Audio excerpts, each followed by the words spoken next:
Մեր ժամանակների այս պառակվածությունը, ինչպես գիտենք, չի սկսվել 44-օրյա դավադիր պատերազմից հետո, այլ ցավոք սրտի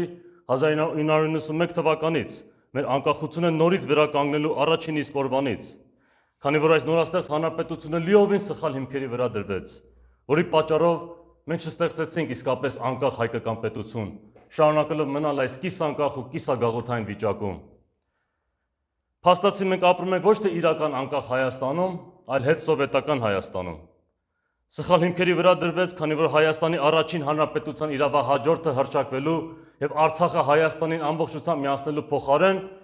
արեստածին երրորդ հանրապետություն ստեղծեցինք եւ Արցախի արեստական հանրապետություն հիմնադրեցինք։ Այս ամենն եղավ իհարկե ոչ միայն Կրեմլի ուզածով, այլև հենց նրա պատվերով ու ուղիղ միջամտությամբ։ Սխալ հիմք դրվեց նաև այն իմաստով, որ մենք, ինչպես նաև բոլոր մյուս արիական ազգերը, ստիպված ընդունեցինք այս լիբերալ դեմոկրատիան եւ նրա հետ եկած բոլոր ապազգային արժեքները։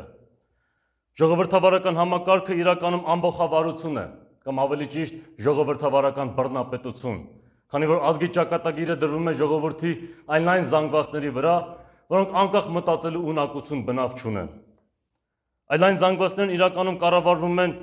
մեդիա բարոնների կողմից, որոնք նաև քրյա օլիգարխ հսկա կապիտալիստներն են։ Եվ ահա այդպես, տարիներ շարունակ